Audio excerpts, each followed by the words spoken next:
សេចក្តីថ្លែងការណ៍ថ្កោលទោសសកម្មភាពរដ្ឋបាលដែនដីខេត្តស្រះកែវនិងកងកម្លាំងប្រដាប់អាវុធថៃចូលឈូសឆាយដីធ្លីពលរដ្ឋខ្មែរនៅភូមិព្រៃច័ន្ទអ្នកនាំពាក្យក្រសួងមហាផ្ទៃនៃព្រះរាជាណាចក្រកម្ពុជាថ្កោលទោសយ៉ាងធ្ងន់ធ្ងរបំផុតចំពោះរដ្ឋបាលដែនដីខេត្តស្រះកែវនិងកងកម្លាំងប្រដាប់អាវុធចម្រុះថៃ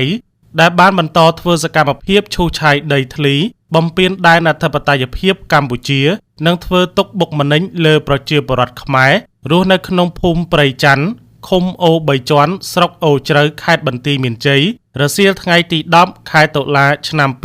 2025ទង្វើភាគីថៃលើកនេះបានធ្វើឲ្យមជ្ឈដ្ឋានជាតិនិងសាធារណមតិអន្តរជាតិពេញសកលលោករួមទាំងពលរដ្ឋថៃមានវិចារណញ្ញាណមួយចំនួនផងនោះកាន់តែមានក្តីតបប្រមល់ទល់ពុទ្ធោត្បិតវាបានប្រឆាចពីច្បាប់និងសិទ្ធិសញ្ញាអន្តរជាតិជាគំរូអាក្រក់និងអន់ថយមួយដែលមិនគួរកើតមានក្នុងតំបន់អាស៊ាននិងពិភពលោកទង្វើក៏ក្លឿនជាបន្តបន្ទាប់ឥតអៀនខ្មាស់ពីរដ្ឋបាលដែនដីខេត្តស្រះកែវនិងកងកម្លាំងប្រដាប់អាវុធចម្រុះថៃគឺជាការរំលោភគោលការណ៍កម្មសិទ្ធិក្នុងនីតិអន្តរជាតិដែលច្បាប់តម្រូវឲ្យរកឃើញជាមុនសិនថាជារបស់អ្នកណាជាក់ស្ដែងចំណុចរំលោភបំពាននោះបានកំពុងស្ថិតក្រោមការកាន់កាប់រស់នៅអាស្រ័យផលនៃពលរដ្ឋកម្ពុជាស្រស់តជំនាន់តាំងពីកកើតសន្ធិសញ្ញាបារាំងសៀមឆ្នាំ1904 1907មកម្លេះអង្គហេតុបង្កើតដោយថៃកំពុងរំលោភយ៉ាងធ្ងន់ធ្ងរលើគោលការណ៍នីតិអន្តរជាតិស្ដីពីការកំណត់ព្រំដែនតាមអាណានិគមនិយមគោលការណ៍នេះបានផ្ដល់ឲ្យរដ្ឋភាគីដើម្បីស្វែងរកចំណុចឯកភាពក្នុងករណីមានមន្ទិលតាមរយៈគណៈកម្មការព្រំដែនចម្រុះកម្ពុជាថៃតែផ្ទុយទៅវិញថៃធ្វើមិនយល់និងមិនអនុវត្តតាមគោលការណ៍នីតិអន្តរជាតិនេះទេគឺបង្កើតកំហុសម្ដងហើយម្ដងទៀតតាមរូបភាពមនុស្សព្រៃអនុវត្តច្បាប់ព្រៃយកច្បាប់អាញាសឹករបស់ថៃមកអនុវត្តលើដែនអធិបតេយ្យរបស់កម្ពុជាយោងតាមលក្ខន្តិកៈទីក្រុងរ៉ូមនៃតុលាការព្រហ្មទណ្ឌអន្តរជាតិ ICC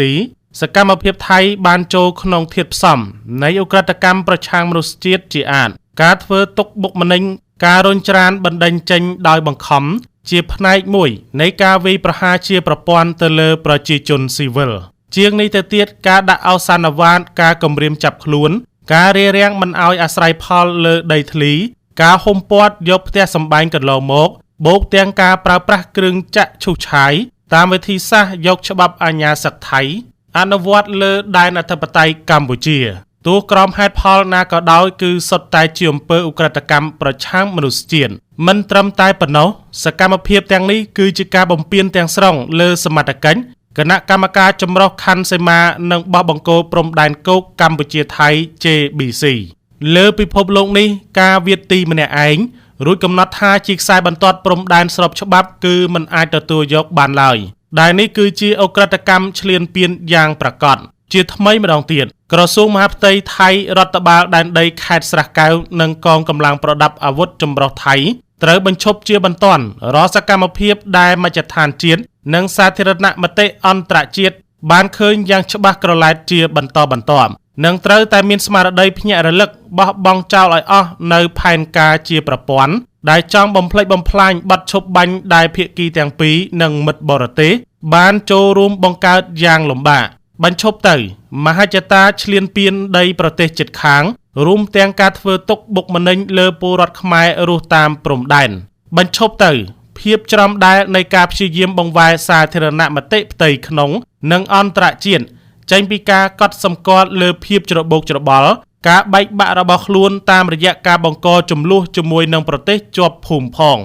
សូមអំពាវនាវសហគមន៍អន្តរជាតិមិត្តក្នុងអាស៊ាននិងភាគីពាក់ព័ន្ធទាំងអស់បន្តយកចិត្តទុកដាក់និងចូលរួមគាំទ្រការអនុវត្តច្បាប់អន្តរជាតិដើម្បីរក្សាសន្តិភាពស្ថិរភាពការគោរពអធិបតេយ្យភាពទៅវិញទៅមករវាងកម្ពុជានិងថៃការចូលរួមនេះមិនមែនជាកម្មវត្ថុជួយតែប្រទេសកម្ពុជាដែលហែលឆ្លងកាត់សោកនាដកម្មនៃភ្លើងសង្គ្រាមដ៏កំសត់ពីអតីតកាលនោះទេក៏ប៉ុន្តែក៏ដើម្បីបុព្វហេតុរួមមនុស្សជាតិគឺការចង់បាននិងថែរក្សាសន្តិភាពស្ថិរភាពនៅក្នុងតំបន់ក៏ដូចជាពិភពលោកទាំងមូលស្របតាមគោលការណ៍សន្តិភាពពិភពលោកថ្ងៃសុក្រ 300 ខែអាសត់ឆ្នាំម្សាញ់ សប្តាហ៍ស័កពុទ្ធសករាជ 2569 រាជធានីភ្នំពេញ ថ្ងៃទី 10 ខែតុលា ឆ្នាំ 2025